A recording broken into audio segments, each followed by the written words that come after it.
Kalau memang Islam agama yang paling benar, kenapa orang Kristen berdoa dikabulkan, orang Hindu berdoa dikabulkan, orang Buddha berdoa dikabulkan? Jadi yang mana nih yang benar gitu loh? Oke.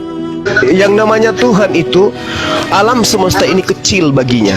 Ibaratkan alam semesta ini, bumi ini hanya sebutir pasir baginya di antara sekian banyak pasir yang ada di atas muka bumi.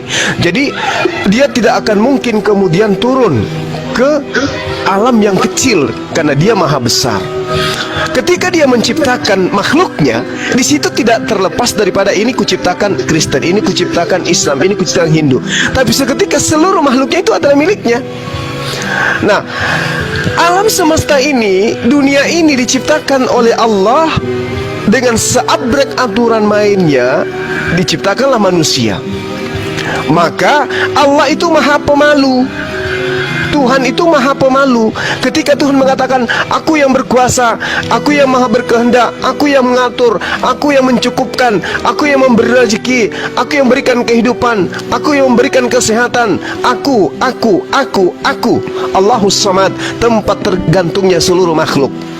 Terlepas dia Kristen, Hindu, terlepas dia menyembah aku atau ingkar kepada aku, sebagai Tuhan adalah menyediakan apa yang mereka butuhkan. Itu baru namanya Tuhan. Kalau yang mengatakan dirinya, oh ini tidak sembah saya, ini nggak dikasih rezeki, oh ini yang sembah saya, dikasih kaya, dikasih kesehatan, itu bukan Tuhan, itu iblis. Yang namanya Tuhan itu maha pengasih. Mau dia disembah atau tidak disembah, oksigennya untuk seluruh makhluknya, itu baru kasih.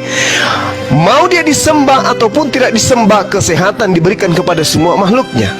Mau dia disembah ataupun tidak disembah, Tuhan memberikan usia, umur, kesempatan kepada seluruh makhluknya. Tuhan tidak pilih kasih. Tetapi ada konsekuensi yang harus dipertanggungjawabkan oleh makhluknya. Wahai umatku, wahai makhlukku, betapapun dosa yang engkau lakukan, ketika engkau bertobat kembali kepadaku, maka aku akan mengampuni segala dosa-dosamu.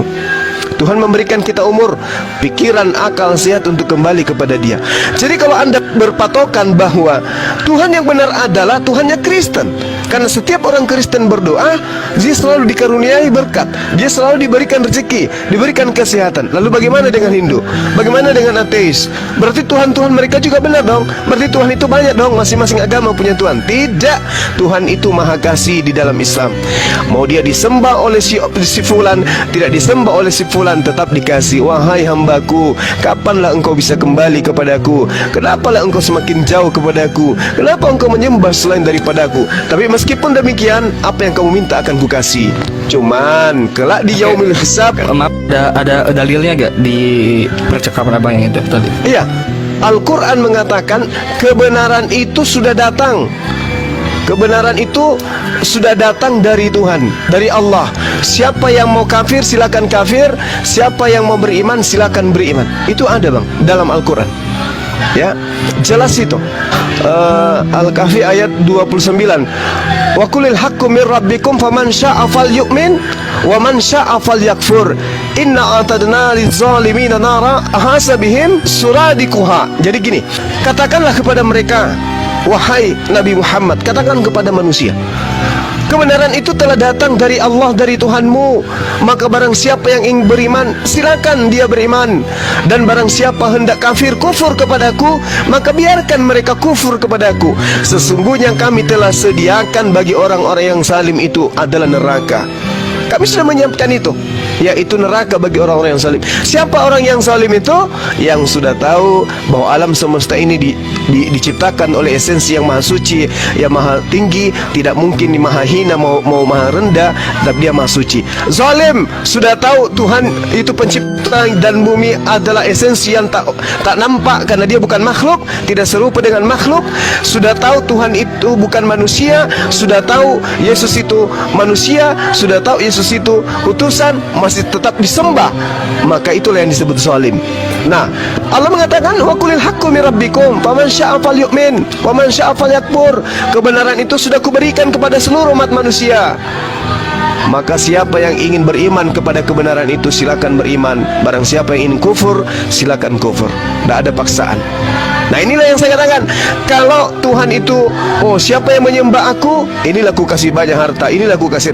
Yang tidak menyembah aku, ku buat dia miskin. Lah orang tahu dong berarti, wih kita masuk Islam. dong. Kenapa? Di Islam apapun diminta pasti dikasih. Di Islam apapun penyakitnya pasti sembuh. Di Islam tidak ada orang yang pendek umur. Di Islam tidak ada orang yang sial. Berarti Tuhan yang benar. Ayo masuk semua ke Islam.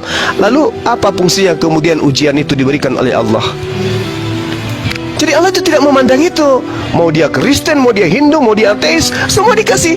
Silakan Anda berjalan di atas muka bumiku, silakan Anda berjalan di atas tanahku. Tetapi ingat, suatu hari nanti engkau akan kembali kepada aku mempertanggungjawabkan apa yang pernah kamu lakukan di atas muka bumi.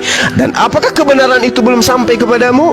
Apakah Bang Sumo belum pernah menyampaikan kepadamu bahwa yang disembah oleh para nabi adalah esensi yang maha suci lagi maha tinggi? Lantas kenapa kamu justru menyembah manusia yang kuutus sebagai juru selamat? Bukankah dia mengatakan, tidak ada yang sampai kepada Bapa kalau tidak melalui aku? Berarti aku tujuannya. Dia hanya penyampai firman. Dia hanya jalan menuju kepada aku. Kenapa kau menyembah jalan?